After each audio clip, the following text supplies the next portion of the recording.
Olá, meus amores, bom dia, tudo bem com vocês? Espero que todos estejam bem. Hoje a gente vai dar continuidade ao nosso conteúdo, então a gente vai falar um pouco sobre a corrente elétrica, geradores de energia elétrica, circuito e potencial diferencial. A gente vai começar falando sobre a corrente elétrica. A corrente elétrica ela é um movimento ordenado dos elétrons livres em condutores. Em um circuito, ela é tanto mais intensa quanto maior é a quantidade de elétrons que se deslocam dentro do condutor. Então, quanto maior for a intensidade dos elétrons, quanto maior for a quantidade de elétrons dentro do condutor, maior vai ser a intensidade da corrente elétrica, tá? A gente representa a intensidade da corrente elétrica pela letrinha I, tá? Esse é um símbolo que a gente representa, tá? A intensidade da corrente elétrica.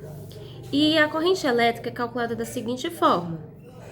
Vai ser a carga elétrica, que é aquela que a gente já viu, tá? A carga elétrica representada pela letrinha Q, dividido pela unidade de tempo. Então, dividido pelo tempo, tá?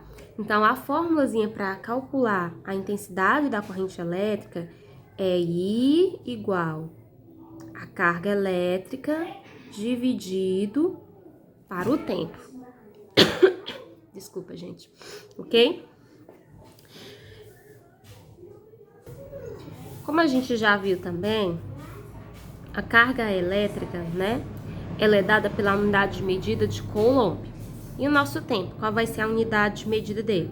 A unidade de tempo do nosso Coulomb vai ser em segundos, tá? E a carga elétrica, né? A carga elétrica não, a intensidade da corrente elétrica. Ela é dada em quê? Em ampere, tá? Então, vai ficar assim, ó. A intensidade da corrente elétrica, que é o I, ela é dada em ampere. A carga elétrica, que é o Q, ela é dada em Coulomb. E o tempo, que é o T, é dada em segundos. Essas são as unidades de medidas para cada uma delas. A intensidade da corrente elétrica, que é representada pela letrinha I, sempre vai ser em ampere, que é representada, esse ampere, pela letrinha A, tá? Ampere é representado pela letra A, que é a unidade de medida. A carga elétrica vai ser sempre representada em Coulomb, a letra C. E o tempo vai ser representado em segundo, com um Szinho minúsculo, tá? O aparelho que serve para medir essa grandeza, né? Qual é a grandeza? A intensidade da corrente elétrica é chamada de amperímetro, tá? Mas na prática ele é mais utilizado ou mais usado o multimímetro, tá? Que além da intensidade da corrente, ele mede também as grandezas como tensão e resistência, tá? A gente vai falar agora um pouco sobre os geradores de energia elétrica, tá? Qualquer dispositivo capaz de transformar determinada forma de energia em energia elétrica, ele constitui um gerador de energia elétrica, tá? Gerador de energia elétrica pode ser químicos ou mecânicos. Então, eles têm duas categorias.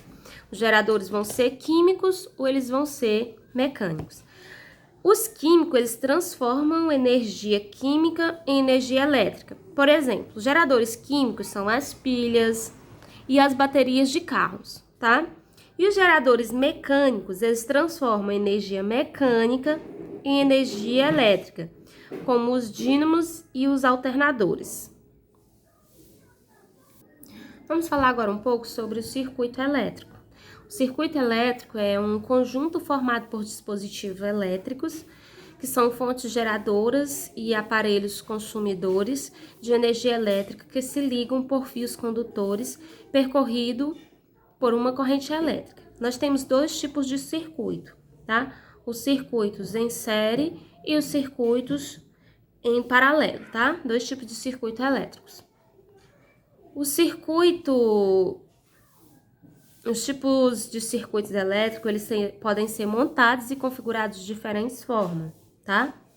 Geralmente, os tipos de circuitos predominantes são o circuito em série e o circuito em paralelo, são os dois predominantes. Nós temos aqui o primeiro exemplo, sendo o circuito em série.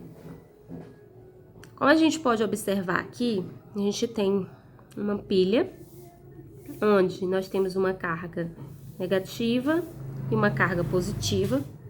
E aqui a gente tem a carreira de lâmpada, tá? Fazendo assim o circuito, tá? No circuito em série, se uma das lâmpadas queimar, todas as outras vão apagar, tá? Por que que isso acontece? Isso acontece porque os elétrons, eles têm que passar por todas as lâmpadas no único caminho. Se em um determinado momento, tá, uma das lâmpadas queimar no caminho, o circuito todo é interrompido. Ou seja, todo o circuito é desconectado. Logo, não há a passagem de corrente elétrica. Então, vamos ver aqui, ó. Aqui a gente tem a pilha, e aqui a gente tem a carga positiva e a carga negativa, e aqui a gente tem o circuito, ó. Vocês conseguem observar o circuito, tá? Então, vai sair daqui, ó, como vocês podem observar, da carga positiva, e vai percorrer todo o caminho, ó, até chegar na carga negativa, ok? Depois, vai iniciar de novo. Saiu da carga positiva, fez todo o trajeto, chegou na carga positiva. Depois, na carga negativa. Depois faz a mesma coisa. Observe que todas as lâmpadas estão ligadas. Logo, há passagem de elétrons por todo o circuito. Até chegar novamente na carga negativa, aí inicia tudo de novo. Só que em um determinado momento do circuito, tá? Uma das lâmpadas irá queimar. Quando isso acontecer, todas as outras lâmpadas também irão apagar. Por que que todas as lâmpadas irão apagar? Porque quando uma das lâmpadas queima, ela deixa de transmitir ou deixa de passar a corrente elétrica. Então, não há passagem de corrente elétrica. Nesse momento, o circuito é interrompido. Então, não tendo a passagem de corrente elétrica, não vai conseguir fazer esse caminho aqui, ou seja, esse circuito aqui não vai ser possível ser realizado. Ó, como vocês podem observar, o circuito ele vai ser sempre nesse modelo. Carga positiva, aí ele percorre todo o caminho, até chegar na negativa, aí inicia tudo de novo. Observe que em um determinado momento aqui, ó, o circuito está quebrado, ó, tá aberto. Logo, não tem como haver a passagem de elétrons ou da carga elétrica para chegar na carga negativa e iniciar tudo de novo. Então, se no circuito em série, se uma das lâmpadas queimar, todas as outras se apagam, tá? Sempre assim. Vamos falar agora do circuito em paralelo, tá? Um circuito em paralelo é comum em algumas instalações elétricas, por exemplo, em uma sala iluminada por várias lâmpadas ligadas, tá? Por quê? É possível, no circuito em paralelo, que quando uma das lâmpadas queime, as demais continuem acesas e funcionando. Porque os elétrons eles podem circular por vários caminhos diferentes. No circuito em série, eles só têm um caminho para percorrer. Já no circuito em paralelo, eles podem percorrer por vários caminhos. Então, vamos observar aqui esse circuito em paralelo.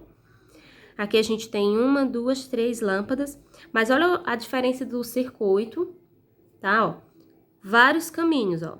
Ele pode vir para cá, ó. Pode vir para cá e para cá. Pode vir para cá. Depois pode vir para cá. Vem para cá. Vocês conseguem ver que tem vários caminhos até chegar na carga negativa? Saindo da positiva para chegar na negativa, tem várias formas. Então, logo se essa lâmpada aqui queimar, a corrente elétrica ela vai continuar, ó, passando para as demais lâmpadas e não vai interromper o circuito.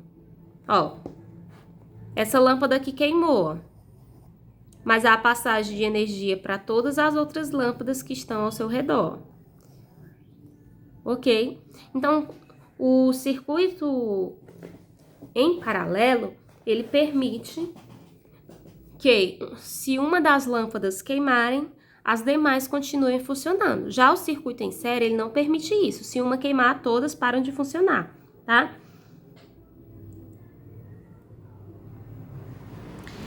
As lâmpadas idênticas brilham de maneiras diferentes quando ligadas em série e em paralelo.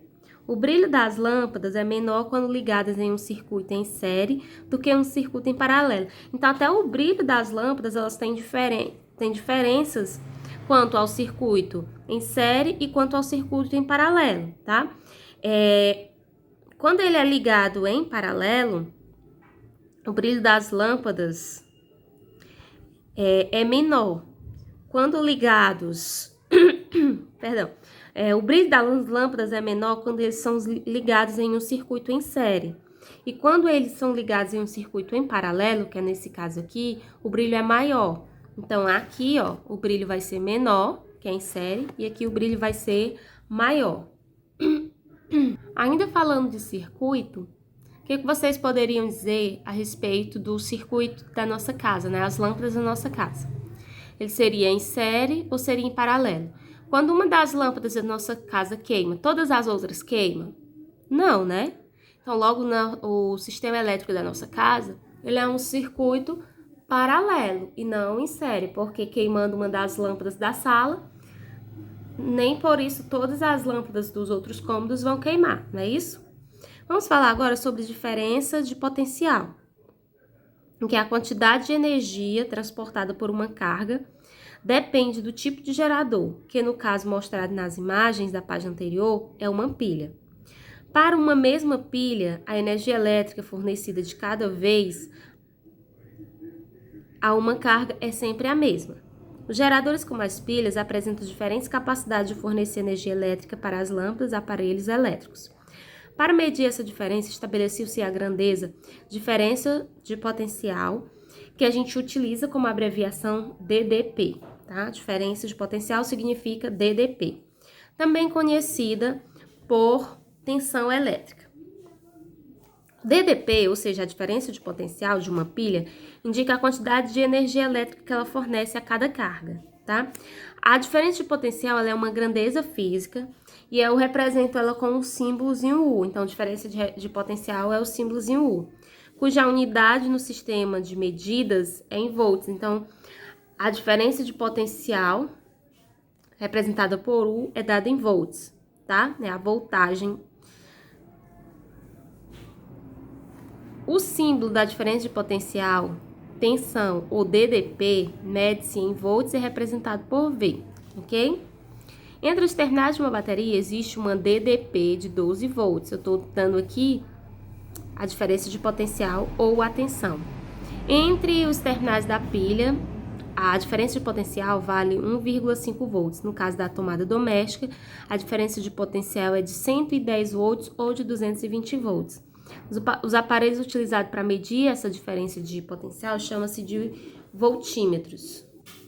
Bom, meus amores, a gente finaliza por hoje. Qualquer dúvida, vocês podem entrar, tá bom, em contato com a tia. Beijos, tchau, tchau.